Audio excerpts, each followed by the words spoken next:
أخيا ورتل القرآن اصبح بصوتك اسمع الأكوان اقرأ كلام الله داوي نفوسنا لنحس في أعماقنا الإيمان فؤاد كالحجارة قسوة فإذا وعى القرآن حينا. سب سے پہلے تو اللہ تعالیٰ نے کہا دیکھو تم پہلے تو یہ الزام ہمیں نہیں دے سکتے کہ ہم نے تم سے جو وعدہ کیا تھا وہ غلط ثابت ہوا. تو سب سے پہلے جو علمبردار تھا، جو جھنڈا جس کے ہاتھ میں تھا کفار کا، وہ میدان میں آیا ہے. غزوہ بدر میں بھی جھنڈا انہیں کی کسی فرد کے ہاتھ میں تھا، لیکن اس سے کچھ کمزوری ظاہر ہوئی تھی جس کی وجہ سے وہ جھنڈا جلدی گر گیا تھا. تو ابو سفیان جو اب کمانڈر بن کے آئے تھے اس وقت لشکر کفار کے، انہوں نے ذرا ان کے غیرت کو للکارنے کے لیے کہا دیکھو بھائی اس جھنڈے کا اگر تم نے وہی معاملہ کرنا ہے جو تمہارے ایک آدمی نے کیا تھا غزوہ بدر میں، تو اس پر انہوں نے جو ان کا سردار تھا طلحہ بن ابی طلحہ عبدری، انہوں نے نہیں ہم اس جھنڈے کے اوپر اپنی جانیں نچھاور کر کے دکھا دیں گے تمہیں، جھنڈا ہمارے ہاتھ میں ہوگا. حضرت زبیر رضی اللہ تعالیٰ عنہ عشرہ مبشرہ میں سے ایک ہے، وہ انہوں نے جست لگائی ہے، آؤ دیکھا نہ تاؤ، ایک چھلانگ لگا کر سیدھے اونٹ کے اوپر جا کر پہنچے اور وہاں ایک ہاتھ سے ایک بازو میں گردن اس کی لے کر اور نیچے چھلانگ لگائی اور نیچے اتر کر اس کو ذبح کر دیا جیسے کہ جانور کو ذبح کیا جاتا. پورا کا پورا گھرانہ ختم ہو گیا. انہوں نے اپنی وہ بات تو پوری کر کے دکھا دی کہ ہم سب کے سب اپنے اس جھنڈے کے اوپر جان نچھاور کر دیں گے، لیکن اس سے بڑا خوف طاری ہو گیا کہ ہمارا یہ جو کبش تھا وہ بھی گیا، اس کے ساتھ 8 اور چلے گئے، جھنڈا اب سنبھالنے والا کوئی نہیں رہا ہے. لہذا ان کے اندر بھگدڑ مچ گئی. وَلَقَدْ صَدَقَكُمُ اللَّهُ وَعْدَهُ، اللہ نے تو تم سے اپنا وعدہ پورا کر دیا تھا. اِسْتَحُسُّونَهُمْ بِإِذْنِهِ، جبکہ تم ان کا قلع قبا کر رہے تھے اللہ کی اذن سے، اللہ کی اجازت سے. کہ وَلَقَدْ صَدَقَكُمُ اللَّهُ وَعْدَهُ، کوئی دوش تم ہمیں نہیں دے سکتے، ہم سے کوئی شکایت نہیں کر سکتے، ہم سے تمہارا کوئی گلہ نہیں ہے، اس لیے کہ ہم نے اپنا وعدہ پورا کر دیا تھا. اللہ نے تو تم سے مسلمانوں اپنا وعدہ سچا کر دیا تھا. اِسْتَحُسُّونَهُمْ بِإِذْنِهِ، جبکہ تم ان کو گاجر مولی کی طرح کاٹ رہے تھے اللہ کے اذن سے، اللہ کے حکم سے. حَتَّى إِذَا فَشِلْتُمْ، یہاں تک کہ جب تم ڈھیلے پڑے، تم نے نظم کو ڈھیلا کر دیا. وَتَنَازَعْتُمْ فِي الْأَمْرِ، اور ایک معاملے میں تنازع اور منازعات کی شکل اختیار کی. وَعَصَيْتُمْ مِنْ بَعْدِ مَا أَرَاكُمْ مَا تُحِبُّونَ، اور تم نے نافرمانی کی. اب یہاں سوال پیدا ہو نافرمانی کس کی؟ میرا موقف یہ ہے کہ حضور کی نافرمانی نہیں ہے. حضور کے قول کی تو تعویل ہوئی ہے، اور تعویل جہاں دونوں جگہ ممکن ہو تو اس میں الزام نہیں آتا. اس کی ایک مثال ہے، 2 سال کے بعد جو غزوہ پیش آنے والا تھا غزوہ احزاب، اس موقع پر بھی حضور کے قول کی تعویل میں 2 گروہوں کا اختلاف ہوا. جب غزوہ احزاب میں جو فوجیں چلی گئیں اور مسلمانوں نے اپنے ہتھیار کھولنے شروع کر دیے، تو حضور نے بھی اپنے ہتھیار جب کھول رہے تھے، حضرت جبرائیل آ گئے کہ حضور آپ اپنے ہتھیار کھول رہے ہیں، ہم نے تو اپنے ہتھیار ابھی نہیں اتارے، ابھی تو بنو قریظہ کو مزہ چکھانا ہے ان کی غداری کا، آپ فوراً حملہ کیجئے بنو قریظہ پر. تو حضور فوراً جو نکلے اور مسلمانوں کو حکم دے دیا کہ کوئی مسلمان عصر کی نماز نہ پڑھے مگر بنو قریظہ کے جو ان کی گڑھی ہے وہاں پہنچ کر. یعنی اس میں حکم کی تاکید تھی اس درجے میں کہ عصر کی نماز نہ پڑھے وہاں پہنچے بغیر. یعنی عصر سے پہلے پہلے ہر مسلمان کو بنو قریظہ کے قلعے پر پہنچ جانا چاہیے. اب بعض مسلمان ایسے تھے جنہیں کسی بنا عذر کوئی مجبوری ہوئی، تاخیر ہو گئی، اب عصر کا وقت آ گیا درمیان میں. بعض لوگوں کا خیال ہوا کہ یہ جو عصر جو ہے ہماری ضائع ہو جائے گی، انہوں نے چاہا کہ نماز پڑھ لیں. دوسروں کا نہیں، کچھ بھی ہو جائے، نماز ضائع ہو یا نماز ہو، حضور کا جو حکم ہے ہمیں اس کے اوپر ڈٹے رہنا ہے. ہم نے نماز نہیں پڑھنی یہاں، ہم تو جا کر وہیں پر نماز پڑھیں گے، چاہے قضا پڑھیں، چاہے دیر سے ہو جائے، کچھ بھی ہو جائے. اب یہ ایک انٹرپریٹیشن کا فرق ہوا کہ کچھ لوگوں نے کہا کہ حضور نے یہ بات تو اس لیے کہی تھی نا تاکہ ہم جلدی کریں، عجلت کریں، پہنچے عصر کے وقت تک لازماً پہنچ جائیں. تو جو اصل علت ہے کسی حکم کا اصل مقصد ہے اس کو سمجھنا چاہیے، بجائے اس کے کہ آپ اس کے جو لغوی اور لفظی جو مفہوم ہے اس کے اوپر ڈٹے رہے. لیکن ایک کی رائے تھی نہیں، ہمیں تو اس کی جو تعویل جو ہے وہ نہیں کرنی ہے، بلکہ جیسا کہا ہے لٹرل، بالکل لفظی جو ہے حکم کی پابندی کرنی ہے. اچھا، جنگ کے بعد جب سب کو فتح حاصل ہو گئی اور بنو قریظہ میں تو مقابلے کی تاب تھی ہی نہیں، انہوں نے سرنڈر کر دیا.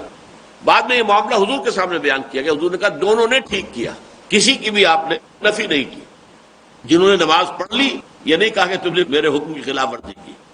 اور جنہوں نے نماز کو جو ہے مؤخر کر دیا ان کو بھی یہ نہیں کہا کہ میرے حکم کا مطلب یہ نہیں تھا تمہیں نماز پڑھ لینی چاہیے تھی، بلکہ آپ نے کہا دونوں نے ٹھیک کیا۔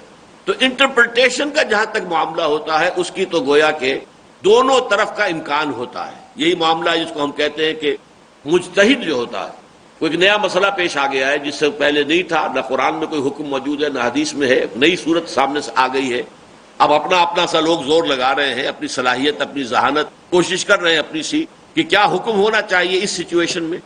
تو چاہے کوئی صحیح رائے پر پہنچ گیا ہو چاہے غلط رائے پر پہنچا ہو، دونوں کے لیے ثواب ہے۔ اگرچہ جو مصیب ہے، جو صحیح رائے تک جو پہنچ گیا اس کے لیے دوہرا اجر ہے۔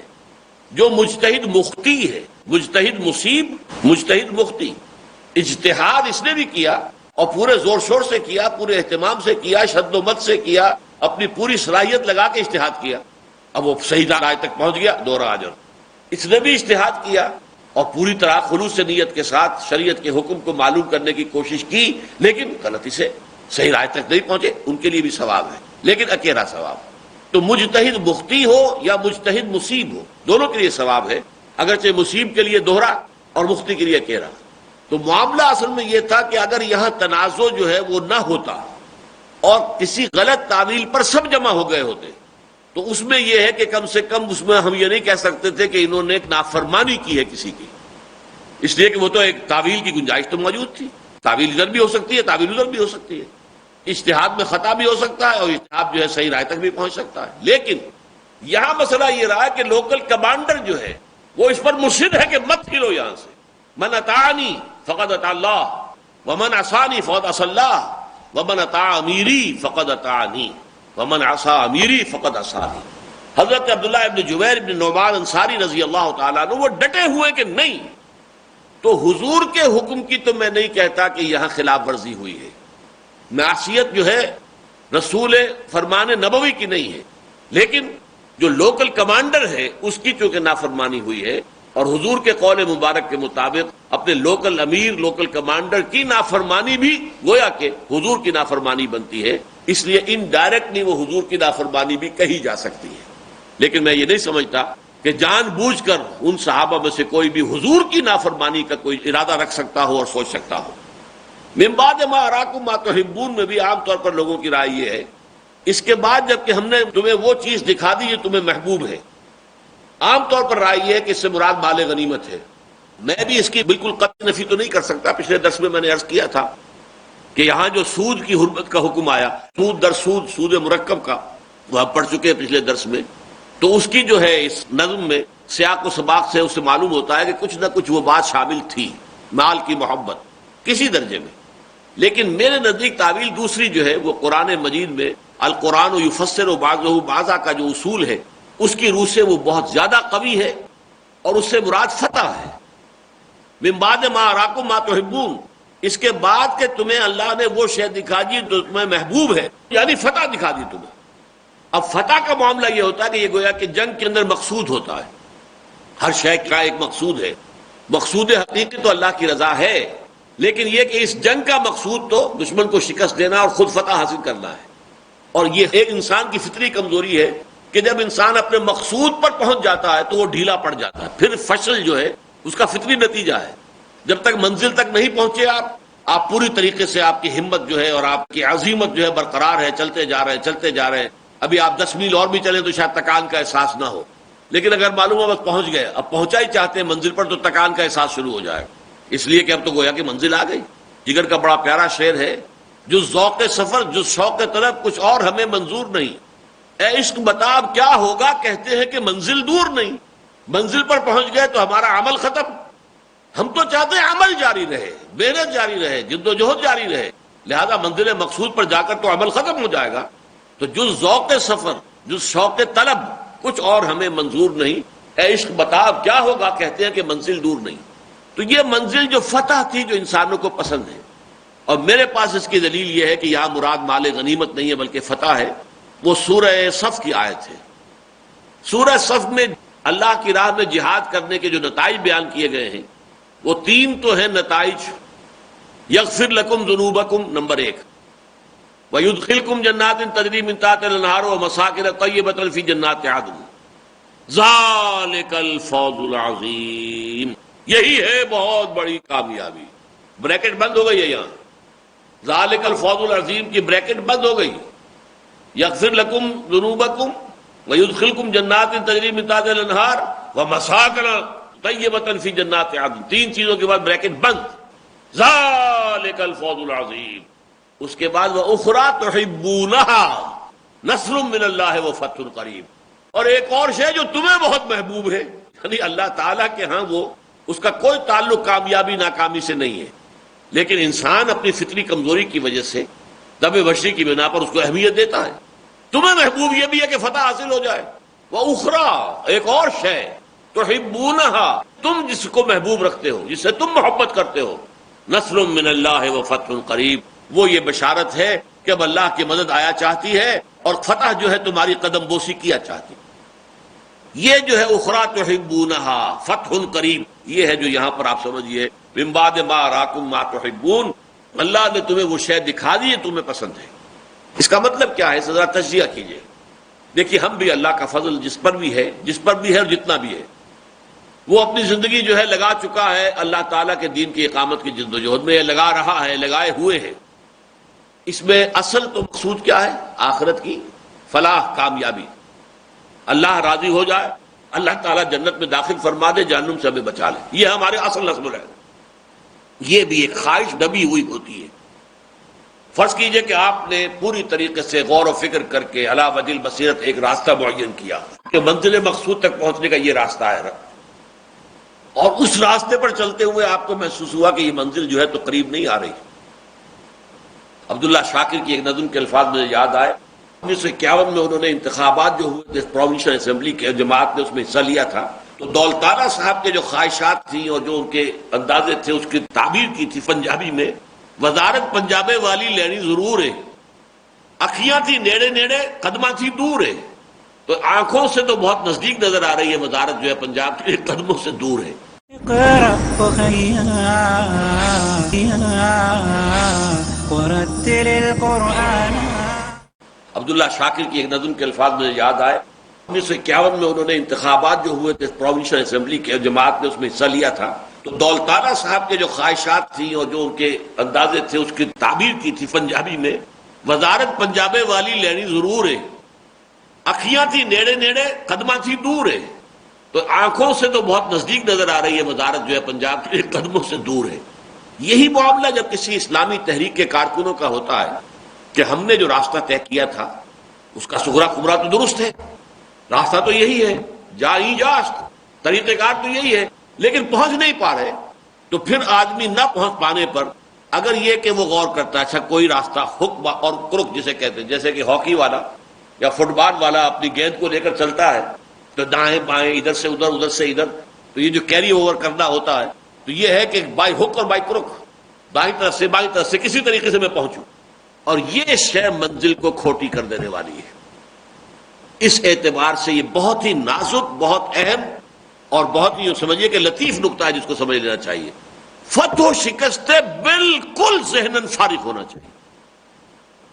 فتح ہو شکست ہو کوئی پرواہ نہیں، ہمیں اپنا فرض ادا کرنا بس. اللہ خیر سے ہماری کامیابی یہ ہے کہ جو کچھ اللہ نے ہمیں دیا ہے، جو توانائی، جو قوت، جو صلاحیت، جو ذہانت، جو کچھ دیا ہے، مال دولت اولاد، جو کچھ دیا ہے اللہ نے، اسے اس راستے میں لگا دیں بس. کامیابی وہ چاہے تو ہو جائے، صحیح ہے، اچھا ہے، یہ بونس ہے، ہمارا حقیقی مقصود نہیں ہے، ہماری اصل اجرت یہ نہیں ہے. اصل اجرت اللہ کے ہاں ہے. وَإِنَّ اللَّهَ عِندَهُ أَجْرٌ عَظِيمٌ، اجر عظیم تو اس کے پاس ہے. یہ دنیا میں فتح ہو جانا اس کا کوئی اس سے تعلق نہیں.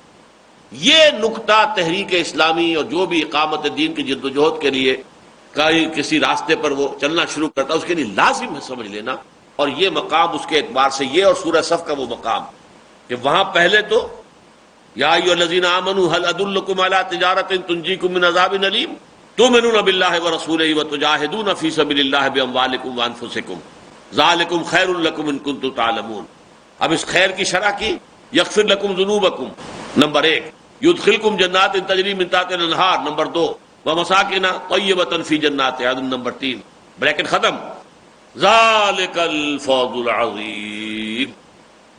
اس بریکٹ کے باہر ہے، اب یہ ایڈیشنل ہے، یہ بونس ہے، یہ ایڈیشنل شے ہے۔ وَأُخْرَىٰ تُحِبُّونَهَا، ایک اور شے جو تمہیں بہت پسند ہے، تم بربنائے طبع بشری پسند کرتے ہو کہ فتح ہو جائے، تو لو سن لو، اب تمہیں یہ ہم نوید جافزہ بھی دے رہے ہیں کہ اب اللہ کی مدد آیا چاہتی ہے، یو ہیو کوالیفائڈ۔ یہ غزوہ احزاب کے بعد نازل ہوئی ہے یہ سورہ صف جو ہے، اور غزوہ احزاب کے موقع پر جو ہے در حقیقت یوں سمجھیے کہ من حیث الجماعت صحابہ کرام نے ثابت کر دیا تھا اپنے ایمان پر اپنی ثابت قدمی کو۔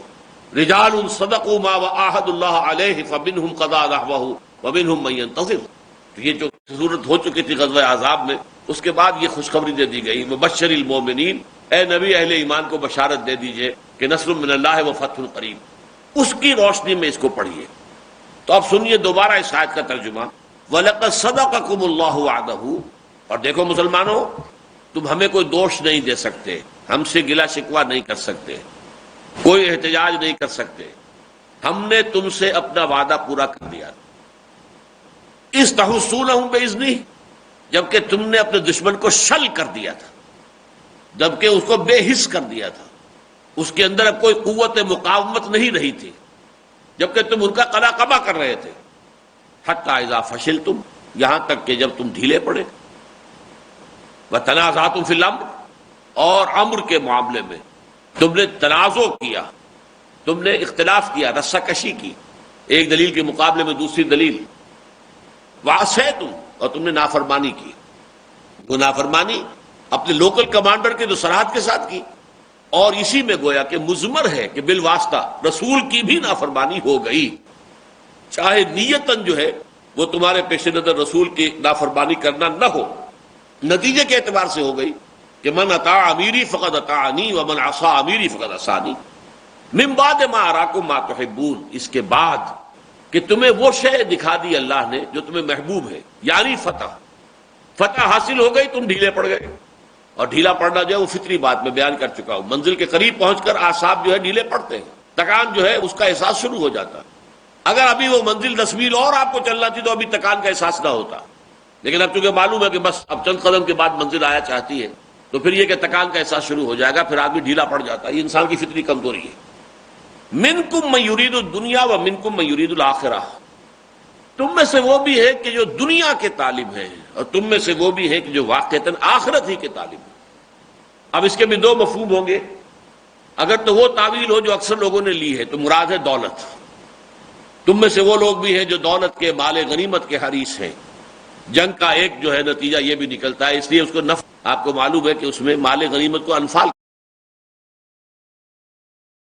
کہا گیا۔ نفل شے ہوتی ہے جو اصل سے زائد ہو۔ نماز 4 فرض جو ہے وہ تو آپ کے لیے فرض ہیں، لیکن یہ کہ آپ نے اس کے علاوہ جو ہے 4 سنتیں بھی پڑھی ہیں یا 2 سنتیں بعد میں پڑھی ہیں، یہ نفل ہے، یہ اضافی ہے۔ تو انفال جنگ میں اصل شے جو مطلوب ہوتی ہے وہ فتح ہے، لیکن اس کے ساتھ ہی جو شے مل جاتی ہے وہ مال غنیمت ہے، وہ انفال ہے۔ تو اس اعتبار سے جو انفال یا مال غنیمت یا دولت، منکم من یرید الدنیا، تم میں سے وہ بھی ہیں کہ جن کے اندر ابھی ان چیزوں کی جو ہے وہ بہت محبت موجود ہے دلوں کے اندر، ومنکم من یرید الآخرہ، اور تم میں سے ایسے بھی ہیں کہ جو سوائے آخرت کا کچھ نہیں چاہتے، وہ صرف آخرت کے طالب ہیں، ان کا ارادہ، ان کا مقصود و مطلوب صرف آخرت ہے۔ میں جو تعلیل کر رہا ہوں اس کے اعتبار سے کیا ہوگا، تم میں سے کچھ لوگ وہ ہیں جو دنیاوی کامیابی کو زیادہ اہمیت دیتے ہیں، اور کچھ لوگ وہ ہیں کہ جن کے سامنے صرف آخرت کی نجات ہے، اور اصل میں وہ لوگ صحیح معنی میں وہی ہیں کہ جو صرف آخرت کی نجات کو اپنا مقصود و مطلوب بنائیں۔ دنیاوی کامیابی حاصل ہو جائے فبہا، نور علی نور، بونس ہے ہمارے رب کی طرف سے، نہیں ہوتی تو ہمیں کوئی تشویش نہیں، ہمیں اپنا فرض ادا کرنا ہے، ہماری ذمہ داری، ہماری کامیابی یہ ہے کہ آخری سانس تک اپنا فرض ادا کرتے چلے جاؤ۔ کہیں بھی ڈھیلے پڑ گئے، اس سے پہلے اب نئی کام نہیں بن رہا ہے، نتیجہ کوئی نکل نہیں رہا ہے، لہذا بیٹھ جاؤ ہاتھ پہ ہاتھ، نہیں۔ یا اس سے بھی برعکس، اس سے بھی بری شکل کہ اگر سیدھی انگلیوں گھی نہیں نکل رہا ہے تو ٹیڑھی انگلیاں کر کے گھی نکالو، نہیں، بائی ہک اور بائی کروک۔ یہ بہت سی تنظیمیں اور جماعتیں اسی وجہ سے ہلاک ہوئی، برباد ہوئی، اور بہت سی قیمتی مساعی جو بہت ہی مخلص کارکنوں کی مساعی تھی، ان کی بھاگ دوڑ، ان کی محنت، ان کا مال، ان کا وقت خرچ ہوا، وہ ضائع ہو گیا، اس لیے کہ قیادت جو ہے اس کے اندر وہ استقامت نہیں تھی۔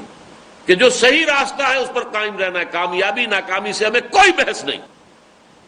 لیکن اگر کسی درجے میں دنیاوی کامیابی بھی مطلوب اور مقصود کے درجے میں آ گئی تو ظاہر بات ہے لیڈر کا اعصاب جواب دینے شروع ہو جائیں گے، خاص طور پہ جب وہ دیکھے کہ میری عمر تو اب 70 برس ہو گئی، مجھے تو کوئی کامیابی نظر نہیں آ رہی. تو گویا کہ آدمی سمجھے کہ میرا تو بس شام زندگی آ گئی، زندگی کی جو ہے اب رات قریب ہے، موت والی رات جو ہے. لیکن یہ کہ نتیجہ تو کہیں نہیں نکلا. آئی ایم نو ویئر، میں تو کہیں نہیں پہنچا، کہیں میں امیر المومنین نہیں بنا، کہیں میرا جو ہے وہ حکومت قائم نہیں ہوئی، کوئی کامیابی نہیں ہوئی. تو اس سے اگر اعصاب ڈھیلے پڑ جائیں یا پھر آدمی اس کی وجہ سے کوئی غلط راستہ سوچے. ایک ہے کہ آدمی دیانتاً یہ سمجھے کہ اچھا میں دیکھوں صغرا کبرا جوڑوں، مجھ سے کوئی غلطی تو نہیں ہوئی ہے، یہ بات اپنی جگہ پر ہے، آخری لمحے تک ہمیں سوچنا چاہیے. لیکن اگر وہ بات دلیل کی بنیاد پر نہیں ہے بلکہ صرف اس بددلی کی بنیاد پر ہے تو وہی در حقیقت تبھی موت ہو جاتی اس تحریک کی. ثم صرفکم عنہم لیبتلیکم. اب دیکھیے بڑا پیارا انداز ہے. پھر اللہ نے تمہارا رخ پھیر دیا ان کی طرف سے تاکہ تمہیں آزمائے. یعنی پہلے تو اب دشمن بھاگ رہا ہے اور مسلمان پیچھا کر رہے ہیں. اب مسلمانوں کو پیچھے مڑنا پڑا کہ یہ پیچھے سے کیا مصیبت آ گئی ہے. یہ جو خالد ابن ولید کا جو ہے وہ رسالہ آیا ہے ٹوٹ پڑا ہے تو گویا کہ رخ پھیر دیا. اب ہم نے تمہارا رخ ان کی جانب سے پھیر دیا. لے یبتلیکم تاکہ تمہیں آزمائے. اب حالت ایسی لائے کہ دیکھیں اب تم میں سے کون ثابت قدم رہتا ہے سختیوں میں بھی. اس سے پہلے جو ہے شاید ہم وہ آیت پڑھ چکے ہیں وَلَقَدْ تَمَنُّونَ الْمَوْتَ مِن قَبْلِ أَن تَلْقَوْهُ. اس سے پہلے جو تم بہت موت کی آرزویں کیا کرتے تھے، شہادت کی آرزو، اس سے پہلے کہ موت سے ملاقات ہو. فَقَدْ رَأَيْتُمُوهُ وَأَنْتُمْ تَنظُرُونَ. اب تم نے دیکھ لیا موت بڑی کڑوی شے ہے، موت ایسی کوئی میٹھی شے نہیں ہے. تم نے دیکھ لیا آنکھوں میں آنکھیں ڈال کر جب موت کا سامنا ہوا ہے تو فرمایا ثُمَّ صَرَفَكُمْ عَنْهُمْ لِيَبْتَلِيَكُمْ وَلَقَدْ عَفَا عَنْكُمْ. اور اللہ تمہیں معاف فرما چکا ہے. جو بھی خطا ہو گئی، جو بھی غلطی ہو گئی، کنڈون کر دیا ہے اللہ تعالیٰ نے، تمہاری خطاؤں سے درگزر کیا ہے، اس کی کوئی باز پرس آخرت میں اب نہیں ہوگی. یوں سمجھیے ایمنسٹی کا بہت بڑا اعلان ہے. خطا ہوا ہے، خطا ہو گئی ہے، غلطی ہو گئی ہے، لیکن سمجھ لو کہ کیا غلطی ہوئی، کیوں ہوئی، تاکہ آئندہ تو ایک سے ایک کڑا امتحان آنے والا ہے. ابھی عشق کے امتحان اور بھی ہیں، ستاروں سے آگے جہاں اور بھی ہیں. تو تمہیں اپنے رینکس کے اندر دیکھ لینا چاہیے کہ کہاں کہاں رکھنے ہیں، کہاں کہاں کوتاہی ہے، کہاں کہاں کمزوری ہے. واللہ ذو فضل علی المؤمنین. اور اللہ تعالیٰ اہل ایمان پر تو بہت فضل کرنے والا ہے. اس اعتبار سے جو ہے کہ اللہ تمہارا ولی ہے، مددگار ہے. یہ جو عارضی سی شکست اس نے دی ہے اس میں بھی اس کی حکمتیں ہیں جو موجود ہیں، لیکن یہ کہ اللہ تعالیٰ جو ہے اہل ایمان کے حق میں بہت فضل والا ہے. اقرأ ورتل القرآن. وَلَقَدْ صَدَقَكُمُ اللَّهُ وَعْدَهُ إِذْ تَحُسُّونَهُم بِإِذْنِهِ حَتَّى إِذَا فَشِلْتُمْ وَتَنَازَعْتُمْ فِي الْأَمْرِ وَعَصَيْتُمْ مِنْ بَعْدِ مَا أَرَاكُمْ مَا تُحِبُّونَ مِنْكُمْ مَنْ يُرِيدُ الدُّنْيَا وَمِنْكُمْ مَنْ يُرِيدُ الْآخِرَةَ ثُمَّ صَرَفَكُمْ عَنْهُمْ لِيَبْتَلِيَكُمْ وَلَقَدْ عَفَا عَنْكُمْ وَاللَّهُ ذُو فَضْلٍ عَلَى الْمُؤْمِنِينَ إِذْ تُسْعِدُونَ وَلَا تَلْوُونَ عَلَى أَحَدٍ وَالرَّسُولُ يَدْعُوكُمْ فِي أُخْرَاكُمْ فَأَصَابَكُمْ غَمًّا بِغَمٍّ لِكَيْ لَا تَحْزَنُوا عَلَى مَا فَاتَكُمْ وَلَا مَا أَصَابَكُمْ وَاللَّهُ خَبِيرٌ بِمَا تَعْمَلُونَ ثُمَّ أَنزَلَ عَلَيْكُم مِّن بَعْدِ الْغَمِّ أَمَنَةً نُّعَاسًا يَغْشَىٰ طَائِفَةً مِّنكُمْ وَطَائِفَةٌ قَدْ أَهَمَّتْهُمْ أَنفُسُهُمْ يَظُنُّونَ بِاللَّهِ غَيْرَ الْحَقِّ ظَنَّ الْجَاهِلِيَّةِ يَقُولُونَ هَل لَّنَا مِنَ الْأَمْرِ مِن شَيْءٍ قُلْ إِنَّ الْأَمْرَ كُلَّهُ لِلَّهِ يُخْفُونَ فِي أَنفُسِهِم مَّا لَا يُبْدُونَ لَكَ يَقُولُونَ لَوْ كَانَ لَنَا مِنَ الْأَمْرِ شَيْءٌ مَّا قُتِلْنَا هَاهُنَا قُلْ لَوْ كُنتُمْ فِي بُيُوتِكُمْ لَبَرَزَ الَّذِينَ كُتِبَ عَلَيْهِمُ الْقَتْلُ إِلَىٰ مَضَاجِعِهِمْ وَلِيَبْتَلِيَ اللَّهُ مَا فِي صُدُورِكُمْ وَلِيُمَحِّصَ مَا فِي قُلُوبِكُمْ وَاللَّهُ عَلِيمٌ بِذَاتِ الصُّدُورِ إِنَّ الَّذِينَ تَوَلَّوْا مِنكُمْ يَوْمَ الْتَقَى الْجَمْعَانِ إِنَّمَا اسْتَزَلَّهُمُ الشَّيْطَانُ بِبَعْضِ مَا كَسَبُوا وَلَقَدْ عَفَا اللَّهُ عَنْهُمْ إِنَّ اللَّهَ غَفُورٌ حَلِيمٌ. رب اشرح لي صدري ويسر لي امري واحلل عقدة من لساني يفقهوا قولي. غزوہ احد میں جو نہایت ناگوار صورتحال پیدا ہوئی تھی، جو بہت بڑا ٹرننگ پوائنٹ بن گیا تھا، اس کے ضمن میں یہ آیت نمبر 152 جو ہے سورہ آل عمران کی، وہ بہت اہم ہے۔ وَلَقَدْ صَدَقَكُمُ اللَّهُ وَعْدَهُ، دیکھو مسلمانوں، اللہ نے تو تم سے اپنا وعدہ پورا کر دیا تھا۔ اللہ نے نصرت کا وعدہ کیا تھا، مدد کا وعدہ کیا تھا، اس نے وہ وعدہ پورا کر دیا۔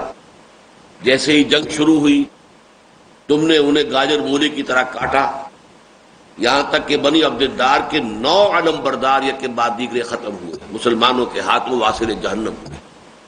اس پورے خاندان میں ایک بھی نہ بچا کہ جو جھنڈے کو پھر لے کر کھڑا ہو سکے۔ تو ہماری نصرت آ گئی تھی، ہمارا وعدہ پورا ہو گیا تھا۔ لیکن حتی اذا فشلتم، اب یہاں 3 الفاظ جو آئے ہیں میں پوری وضاحت کر چکا ہوں، اس وقت صرف یاد دہانی ہے کہ یہاں تک کہ جب تم نے نظم کو ڈھیلا کیا، تم ڈھیلے پڑے، فشلتم وتنازعتم فی الامر، اور تم نے معاملے کے بارے میں جھگڑا شروع کیا۔ ہونا تو چاہیے سم و طاعت، سنو اور اطاعت کرو، جب تک کہ کوئی شے شریعت کے خلاف حکم نہ دے۔ آپ کا کمانڈر، لوکل کمانڈر حضرت عبداللہ ابن جبیر ابن نعمان انصاری، وہ مصر تھے کہ یہاں سے مت ہٹو، تو نبی اکرم صلی اللہ علیہ وسلم کے فرمان کی تو تم نے تعویل کر لی۔ لیکن سوال یہ ہے کہ جو لوکل کمانڈر ہے، جب حضور نے یہ فرمایا ہے کہ من اطاعنی فقد اطاع اللہ ومن عصانی فقد عصى اللہ، جس نے میری اطاعت کی اس نے اللہ کی اطاعت کی، جس نے میری نافرمانی کی اس نے اللہ کی نافرمانی کی۔ ومن اطاع امیری فقد اطاعنی ومن عصى امیری فقد عصانی، جس نے میرے نامزد کردہ مقرر کردہ امیر کی اطاعت کی اس نے میری اطاعت کی، جس نے اس کی نافرمانی کی اس نے میری نافرمانی کی۔ تو تم نے امیر کی نافرمانی کی۔ وَعَصَيْتُم مِّن بَعْدِ مَا أَرَاكُمْ، اور تم نے یہ نافرمانی کی اس کے بعد کہ اللہ نے تمہیں وہ شے دکھا دی ما تحبون، جو تمہیں پسند ہے۔ اکثر لوگوں نے اس سے مراد مال غنیمت لیا ہے، میرے نزدیک یہاں مراد فتح ہے۔ سورہ صف کی آیت کی روشنی میں وَأُخْرَىٰ تُحِبُّونَهَا نَصْرٌ مِّنَ اللَّهِ وَفَتْحٌ قَرِيبٌ، بندہ مومن کو فتح سے، شکست سے کوئی سروکار نہیں ہونا چاہیے، اپنا فرض ادا کرنے سے ساری بحث ہونی چاہیے۔ فتح و شکستوں کو پرواہ نہیں، اگر آپ نے اپنا فرض ادا کیا آپ کامیاب ہیں۔ منکم من یرید الدنیا ومنکم من یرید الآخرہ، تم میں ایسے بھی ہیں کہ جو دنیا کے طالب ہیں۔ دنیا کی بھی 2 چیزیں ہوتی ہیں، یا دنیا کی مال و دولت یا دنیا میں فتح مندی۔ تو دنیا کی فتح مندی تمہارے پیش نظر ہے۔ ہاں ایسے بھی ہیں کہ جو صرف آخرت کے طلبگار ہیں۔ ثم صرفکم عنہم، تمہارے اس طرز عمل کی وجہ سے اللہ تعالیٰ نے تمہارے رخ کو پھیر دیا ان کی جانب سے۔ یہ بڑا عمدہ انداز تعبیر ہے کہ جب دشمن بھاگ رہا تھا اور مسلمان تعاقب میں تھے، اب یہ کہ مسلمانوں کا رخ پھیر دیا ان کی طرف سے، کیونکہ پیچھے عقب سے حملہ ہو گیا ہے۔ خالد بن ولید جو ہے اپنے رسالے کے ساتھ حملہ آور ہو گئے ہیں، لہذا سب کی توجہ پیچھے ہو گئی، تو گویا جو دوڑ رہے تھے، بھاگ رہے تھے، اب ان کو بھی موقع ہو گیا کہ پیچھے پلٹ کر حملہ آور ہو جائے۔ تو اس طریقے سے چکی کے 2 پارٹوں کے درمیان ہے، مسلمانوں تم آ گئے۔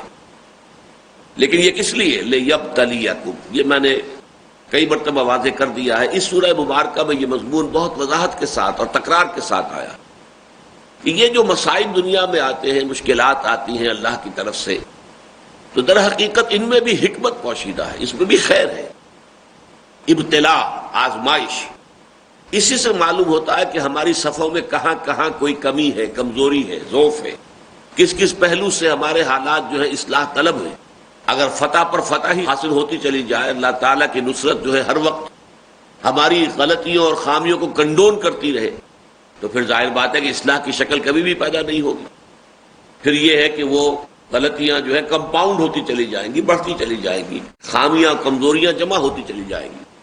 تو اللہ تعالیٰ کی حکمت ہوتی ہے کہ وہ چاہے کہ تم دیکھ لو کہ تمہارے اندر کہاں کہاں رکھنے ہیں، کہاں کہاں کوتاہیاں ہیں، کہاں کہاں کمزوریاں ہیں، کہاں کہاں پانی مرتا ہے، جسے ہم اپنے محاورے میں کہتے ہیں۔ وَلَقَدْ عَفَا عَنْكُمْ، البتہ اللہ تمہیں معاف کر چکا ہے۔ یعنی جو خطا ہوئی ہے نیک نیتی سے ہوئی ہے، اس میں کوئی بدنیتی نہیں تھی، کوئی نفاق نہیں تھا، لہذا اللہ نے معاف کر دیا۔ اگرچہ دنیاوی سزا اس نے دی تمہیں، یہ دنیاوی سزا ضروری تھی آئندہ کے لیے، تربیت کے لیے، لیکن یہ کہ اخروی اعتبار سے مواخذہ نہیں ہوگا۔ اللہ تمہیں معافی دے چکا، معافی کا یہ گویا کہ اللہ تعالیٰ کی طرف سے اعلان عام ہو گیا۔ وَلَقَدْ عَفَا عَنْكُمْ، اللہ تعالیٰ تمہیں معاف فرما چکا ہے۔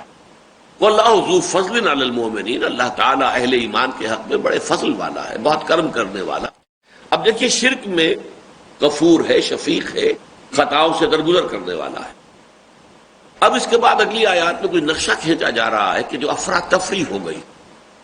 ابھی جو میں نے الفاظ استعمال کیے کہ چکی کے دو پارٹوں کے درمیان آنے کی وجہ سے جو صورتحال بن گئی، کیوس، اس تسعدون، جبکہ اے مسلمانوں تم چڑھے جا رہے تھے۔ اب ظاہر بات ہے کہ اب ایک ہی راستہ ان کے پاس بچت کا رہ گیا تھا، پہاڑوں پر چڑھ گئے، دامن احد میں جنگ ہو رہی ہے، بھاگ کر پہاڑ کے اوپر جا کے پناہ لے لیں۔ تو جن کو بھی اس وقت پناہ لینے کی فکر ہوئی وہ دوڑے پہاڑ کی طرف۔ اس تسعدون، جبکہ تم چڑھے جا رہے تھے اوپر پہاڑ کے، ولا تلوون علی احد، اور تم کسی کی طرف مڑ کر نہیں دیکھ رہے تھے۔ ہمارے ہاں بھی محاورے میں کہتے ہیں کہ وہ ایسا دوڑا کہ پیچھے مڑ کر نہیں دیکھا، یعنی وہ ایک کیفیت جو ہے اس کو ولا تلوون علی احد، کسی کو پیچھے مڑ کر نہیں دیکھ رہے تھے کہ کون پیچھے آ رہا ہے، کون پیچھے رہ گیا ہے۔ والرسول یدعوکم فی اخراکم، جبکہ تمہارے عقب میں تمہارے پیچھے رسول صلی اللہ علیہ وسلم تمہیں پکار رہے تھے کہ مسلمانوں کہاں جا رہے ہو، الیہ یا عباد اللہ، اے اللہ کے بندو ادھر آؤ، اپنے قدموں کو جماؤ، مضبوطی کے ساتھ کھڑے ہو، مقابلہ کرو، صورتحال جو بھی آ گئی ہے اب اس سے عہدہ برا ہونے کے لیے اپنی ہمت کو جمع کرو، مجتمع کرو۔ فَأَصَابَكُمْ غَمًّا بِغَمٍّ لِكَيْ لَا تَحْزَنُوا عَلَى مَا فَاتَكُمْ وَلَا مَا أَصَابَكُمْ، تو اللہ نے تمہیں غم کے بدلے غم دیا یا غم پر غم دیا۔ یہاں پر اصل میں غمًا بِغَمٍ، أَصَابَكُمْ تم پر ڈالا، غم پر غم یا غم کے بدلے غم، دو ترجمے ہیں جو مفسرین نے اور مترجمین نے کیے۔ صورتحال یہ تھی کہ پے بپے غم آ رہے ہیں۔ پہلا غم تو یہ کہ فتح ہاتھ سے جاتی رہی، دوسرا غم سامنے دیکھ رہے ہیں کہ بہت سے لوگ جو ہے شہید ہو رہے ہیں۔ یہ ساری صورتحال جو ہے پے بپے غم پر غم، اور سب سے بڑھ کر غم یہ کہ حضور کے بارے میں یہ خبر اڑ گئی کہ حضور کا بھی انتقال ہو گیا، شہید ہو گئے، محمد صلی اللہ علیہ وسلم قتل ہو گئے۔ اب اس کو دو طریقے پر ترجمہ کیا ہے۔ ایک تو یہ کہ اللہ تعالیٰ نے یہ بڑا غم تمہیں دے کر، یہاں غم بعوض غم کے، یہ جو لفظی ترجمہ کیا جائے گا غمن بے غمن، یعنی ایک غم کی بجائے دوسرا غم، تمہیں پہلے جو غم تھے اس پر ایک بہت بڑا غم جو ہے اس کا اضافہ کر دیا، اور وہ غم کیا تھا؟ حضور صلی اللہ علیہ وسلم کے انتقال کی خبر۔ نتیجہ کیا نکلتا ہے کہ اپنے سب دکھ بھول گئے، اپنے سارے غم جو ہیں وہ در حقیقت اسی دفتر بے معنی غرق میں نہ بھولا، اس بڑے غم کے اندر سب کے سب غم گھل گئے۔ اور ایک ترجمہ یہ کیا ہے، اور یہ عربی زبان میں قاعدہ ہے کہ حروف جار جو ہیں وہ ایک دوسرے کی جگہ آ جاتے ہیں، جو بھی زبان کا جو سیاق و سباق ہے اس کے اعتبار سے۔ تو فَأَصَابَكُمْ غَمًّا عَلَىٰ غَمٍّ، یہ بھی اس کا مفہوم ہو سکتا ہے، غم پر غم، پے بپے غم، ایک غم دوسرا غم تیسرا غم۔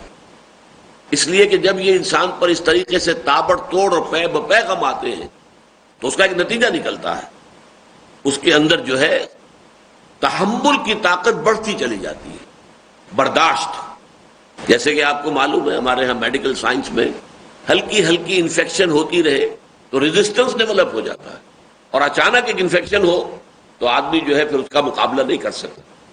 امریکہ اور یورپ سے آئے ہوئے لوگ یہاں پر پانی پیتے ہیں، بیمار ہو جاتے ہیں، ہم وہی پانی پیتے ہیں، ہمیں کچھ نہیں ہوتا، ہم تو روز پیتے ہیں۔ جو بھی اس میں جراثیم ہے، جو بھی کچھ ہے، ہم ان کے عادی ہو چکے ہیں، ہمارے اندر امیون سسٹم ڈیولپ ہو چکا ہے، ہم اس کا مقابلہ کر سکتے ہیں۔ اگر کسی امریکن کو، یورپین کو پاکستان ہندوستان میں آ کے ملیریا ہو جائے تو مر جائے گا، وہ زندہ نہیں رہ سکے گا۔ لیکن ہمارے ہاں ملیریا جو ہے وہ ایک عام بیماری ہے، ہوتا رہتا ہے، تو یہ ہے کہ وہ ایک ریزسٹنس ڈیولپ ہوتی ہے۔ اقرأ ورتل القرآن۔ رنج سے خوگر ہوا انسان تو مٹ جاتا ہے رنج، مشکلیں اتنی پڑی مجھ پر کہ آسان ہو گئی۔ تو فرمایا یہ سارا ہم نے اس لیے کیا کہ لِكَيْ لَا تَحْزَنُوا عَلَىٰ مَا فَاتَكُمْ وَلَا مَا أَصَابَكُمْ، تاکہ جو بھی تمہارے ہاتھ سے جاتا رہے، چھوٹ جائے، یا جو بھی مصیبت تم پر پڑے اس پر غم نہ کیا کرو، افسوس نہ کیا کرو، حزن نہ کیا کرو، تحمل پیدا ہو جائے تمہارے اندر، برداشت پیدا ہو جائے، جسے ہم کہتے ہیں سرد و گرم چشیدہ۔ حالات جو ہے انسان نے اگر دیکھے ہوں، ہر طرح کے حالات، اچھائی بھی، برائی بھی، تکلیف بھی اور راحت بھی، تو وہ آدمی پختہ ہو جاتا ہے. اسے سیزننگ کہتے ہیں. آپ لکڑی جو ہے وہ پڑی رہے، جو آپ کی شیشم کی لکڑی ہے، دھوپ بھی اس پر آ رہی ہے اور بارش بھی پڑ رہی ہے، لیکن وہ سیزننگ ہو رہی ہے اس کی، وہ پختہ سے پختہ تر ہو رہی ہے. اسی طریقے سے تاکہ تمہارے اندر جو ہے وہ پختگی پیدا ہو جائے. غمم بغم لکے لا تحزنوا علی ما فاتکم ولا ما اصابکم واللہ خبیر بما تعملون. اور جو کچھ تم کر رہے تھے یا کر رہے ہو، اللہ اس سے پوری طرح باخبر ہے. اس کی نگاہوں سے کوئی چیز مخفی نہیں ہے. تمہاری خامیاں بھی اس کی نگاہوں میں ہے، اور تمہارے اندر جو بھی خیر ہے اس کو بھی اللہ خوب جانتا ہے. ثم انزل علیکم من بعد الغم امنۃ نعاسا یغشی طائفۃ منکم. پھر اللہ تعالیٰ نے نازل کر دیا تم پر اس غم کے بعد ایک غنودگی کی کیفیت کو، امن کے ساتھ. اب دیکھیے، انسان اگر متفکر ہے، پریشان ہے، خوف زدہ، اسے نیند نہیں آئے گی. نیند کب آتی ہے؟ اونگ کب آتی ہے؟ جب انسان کوئی طمانینت محسوس کرے، اطمینان محسوس کرے، کوئی کھٹکا نہیں، کوئی اندیشہ نہیں. یہ اندرونی جو انسان کا داخلی امن ہوتا ہے، اسی سے در حقیقت پھر اونگ یا نیند آتی ہے. تو اللہ تعالیٰ اپنے ایک احسان کے طور پر فرما رہا ہے کہ اس ساری بپتا کے بعد اللہ تعالیٰ نے تمہارے دلوں کے اندر ایک ایسے امن کی کیفیت طاری کر دی. ثم انزل علیکم من بعد الغم امنۃ، ایک امن کی کیفیت، اطمینان کی کیفیت. جو ہوا ما شاء اللہ کان وما لم یشاء لم یکن، جو اللہ نے چاہا ہو گیا، اور جو اللہ کی مشیت میں نہیں تھا وہ نہیں ہو سکتا. جب انسان یہ سمجھ لیتا ہے کہ جو بھی کچھ ہے بإذن رب آیا ہے، اور وہ ہمارا مولا ہے، مالک ہے، آقا ہے، پروردگار ہے. ہر ساقی ما ریخت عین الطاف است، میرے مالک، میرے آقا، اس کی طرف سے جو شے بھی آئے میرے لیے وہ عین اس کی مہربانی ہے، اس کی عطا ہے، اس کی جود و سخا. یہ کیفیت جب پیدا ہو جاتی ہے تو اس کا نتیجہ کیا نکلا کہ ایک طرح کی اونگ کی سی کیفیت بھی بہت سے اصحاب پر طاری ہوئی. حضرت طلحہ کے بارے میں آتا ہے کہ کئی دفعہ تلوار ان کے ہاتھ سے اسی اونگ کی کیفیت میں چھٹی ہے. نعاسا یغشی طائفۃ منکم، یہ ایک اونگ تھی جو تم میں سے ایک گروہ کو ڈھانپے ہوئے تھی، ان کے اوپر طاری ہو گئی تھی. لیکن ایک اور گروہ بھی تھا، وطائفۃ قد اہمتہم انفسہم، باقی کچھ ایسے لوگ بھی تھے جنہیں اپنی جانوں کی پڑی ہوئی تھی. یہ ترجمہ کا ترجمہ کر رہا ہوں میں، جو بابحاورہ، یعنی انہیں اپنی جانوں کی فکر تھی. اب کیا ہوگا؟ اب تو مارے گئے، اب تو کوئی راستہ نہیں ہے، شکست ہو گئی، یہ کیا ہوا؟ معلوم ہوتا ہے کہ یہ تو سارا کھیل ختم. جن لوگوں کے اندر بھی کوئی ضعف ایمان تھا، نفاق نہیں، ضعف ایمان، یہ دو چیزیں جدا ہیں بالکل. ضعف ایمان کی ایک آخری حد ہوتی ہے نفاق، لیکن شروع میں ضعف ایمان، کمزوری، یہ اپنی جگہ پر ایک شے ہے، اس کے اپنے کچھ اثرات ہوتے ہیں اور ظاہر ہوتے ہیں. جن میں اس ایمان کی کچھ کمزوری تھی، ان کے حواس جو ہیں اس وقت وہ سخت مختل تھے، پریشان تھے، انہیں اپنی پڑی ہوئی تھی. وطائفۃ قد اہمتہم انفسہم، ان کی اپنی جانوں نے ہی فکر دامنگیر کر دیا تھا کہ اب کیا بنے گا. یظنون باللہ غیر الحق ظن الجاہلیہ، اور وہ اللہ کے ساتھ گمان کرنے لگے تھے ناحق جاہلی دور کے گمانوں کے مانند. یہ کیا ہے؟ کیا واقعتاً اللہ کے رسول کا وعدہ سچا تھا؟ یا ہو سکتا ہے کسی کے دل میں شیطان نے یہاں پہ وسوسہ اندازی کی ہو کہ ہم تو محمد پر ایمان لائے تھے، کیا واقعتاً محمد اللہ کے رسول ہے؟ یہ اگر اللہ کے رسول ہوتے تو یہ کیفیت کیسے ہو جاتی ہے ہمارے ساتھ؟ یہ ہمارا جو معاملہ ہوا ہے، اللہ تعالیٰ کا محبوب ہو، اللہ کا حبیب ہو، اللہ کا رسول ہو، اللہ کا فرستادہ ہو، اللہ کا چنا ہوا ہو، مصطفیٰ مرتضیٰ، لیکن یہ کہ یہ صورتحال ہو گئی. تو شیطان ظاہر بات ہے کہ اس کو تو جہاں تک وسوسہ اندازی ہے اس کا تو اختیار حاصل ہے، اللہ تعالیٰ نے دے رکھا ہے. الذی یوسوس فی صدور الناس من الجنۃ والناس. تو یظنون باللہ غیر الحق ظن الجاہلیہ، وہ گمان کرنے لگے تھے اللہ کے بارے میں ناحق، غلط، بے بنیاد، باطل گمان، کہ جو در حقیقت جاہلیت والے دور کے سے گمان تھے. یقولون، اور وہ کہہ رہے تھے، حل لنا من الامر من شیء، کیا ہمارے پاس بھی اختیار کی کوئی مقدار ہے؟ یعنی اصل خیال یہ آیا کہ یہ غلطی ہوئی کہ ہم کھلے میدان میں آ کر اس لشکر کے ساتھ ٹکرا گئے، یہ غلطی ہوئی. بجائے اس کے کہ وہ غلطی سامنے ہوتی. ظاہر بات ہے اکثر و بیشتر لوگوں کے سامنے تو اس وقت عین میدان کارزار میں یہ حقیقت منکشف تھی ہی نہیں کہ غلطی کی ہے تیر اندازوں نے. یہ ساری صورتحال کیوں ہو گئی ہے؟ اکثر کے لیے تو اچانک صورتحال جو ہے وہ بدل گئی کہ ابھی تو صورتحال یہ تھی کہ دشمن بھاگ رہا تھا، ہم اس کا تعاقب کر رہے تھے، اور اچانک یہ ہے کہ ہمیں اپنی جانوں کی پڑ گئی ہے، ہم چکی کے دو پارٹوں کے مابین آ گئے۔ اب سبب کیا ہوا، غلطی کیا ہوئی؟ وہ تو ظاہر بات ہے کہ ہم پہلی آیت میں پڑھ چکے ہیں کہ سبب تو تمہاری اپنی غلطی تھی۔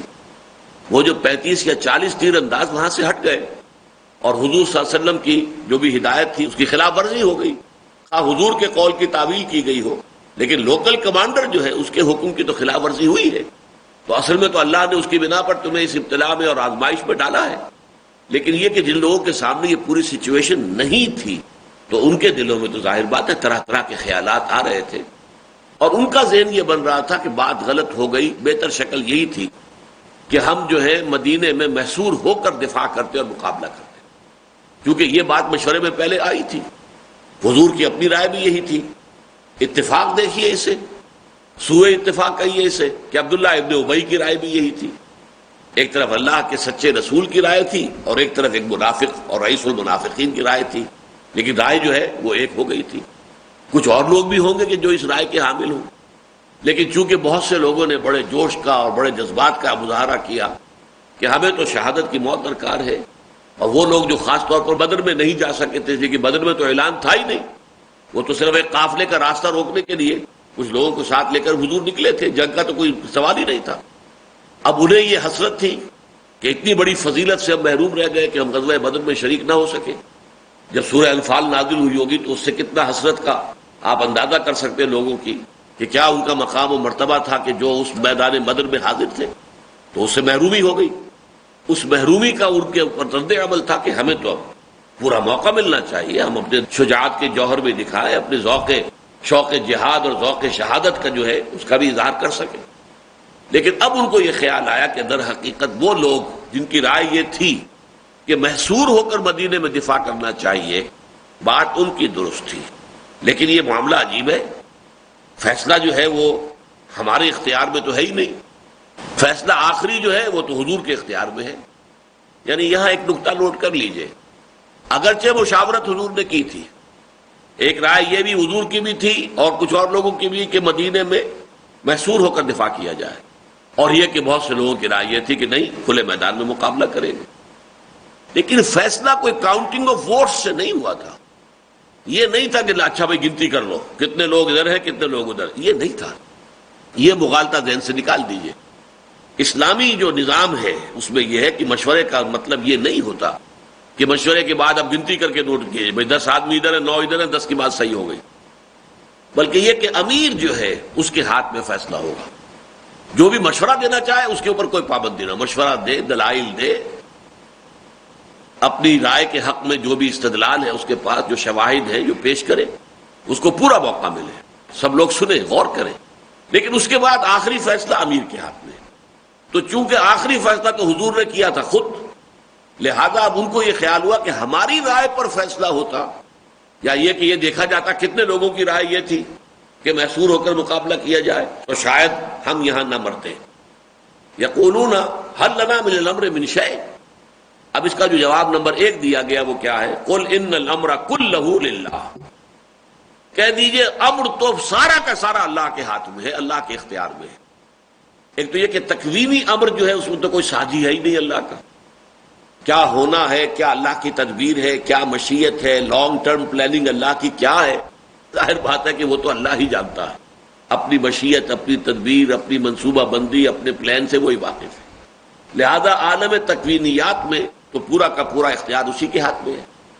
باقی تشریعی معاملات میں اللہ تعالیٰ نے اگر کچھ اختیار انسانوں کو دیا ہے تو وہ بھی ڈیلیگیٹڈ ہے، وہ بھی دیا ہوا ہے، ان کا اپنا تو نہیں ہے، ذاتی استحقاق تو نہیں ہے۔ جس حد تک اس نے اختیار دیا ہے اس حد کے اندر اندر ہی وہ اختیار استعمال ہوگا۔ لہذا یہاں پر جو بات کہی گئی وہ یہ کہ قل ان الامر كله للہ، لیکن اس کے بعد ان کی بات کھولی گئی کہ اصل میں جو کچھ یہ کہہ رہے ہیں هل لنا من الامر من شیء، کیا ہمارے پاس بھی کوئی اختیار ہے کہ نہیں، یہ تو فیصلہ جو ہے خود فرد واحد کر لیتا ہے۔ صلی اللہ علیہ وسلم اس وقت وہ اللہ کے رسول تھے، لیکن ہمیشہ جو ہے سیرت کا مطالعہ کرتے ہوئے اور حالات و واقعات جو بھی پیش آئے اس وقت ان کے بارے میں غور کرتے ہوئے ہمیشہ نوٹ کیا کیجئے کہ حضور کی کئی حیثیتیں تھیں۔ حضور ایک حیثیت میں اللہ کے رسول ہیں، اللہ کے نبی ہیں، ایک حیثیت میں وہ مسلمانوں کے امیر ہیں، ایک حیثیت میں وہ سپہ سالار ہیں، تو مختلف حیثیتیں حضور کی ہوتی تھی۔ اس اعتبار سے ہر وقت کی بات جو ہے، بعض اوقات حضور نے فرمایا کہ تم میں سے کوئی لوگ، دو آدمی، دو فریق اپنا مقدمہ میرے ہاں لے کر آتے ہیں، اور ان میں سے ایک زیادہ چرب زبان ہوتا ہے، زیادہ اپنی بات کو بیان کر دیتا ہے، دلائل دے دیتا ہے، اور میں اس کے حق میں فیصلہ کر دیتا ہوں۔ لیکن اگر وہ ناحق فیصلہ کروا کر لے گیا مجھ سے، تو جان لے کہ وہ آگ کا ٹکڑا لے کر جا رہا ہے میری عدالت سے۔ عدالت محمد کی ہے صلی اللہ علیہ وسلم، وہ معصوم ہے۔ لیکن اب یہ مقدمہ تھا نا، مقدمے میں تو جو بھی فیکٹس آف دی کیس ہے اس پر فیصلہ ہوگا۔ گواہیاں کیا ہیں؟ فرض کیجئے کوئی ایک شخص جھوٹی گواہیاں لے آیا ہے، لیکن ہے ایسی زوردار، کیا ظاہر بات ہے منصف جو بیٹھا ہوا ہے اس کو کیا کرنا ہے؟ اس کو تو فیکٹس آف دی کیس پر فیصلہ کرنا ہے۔ اقرأ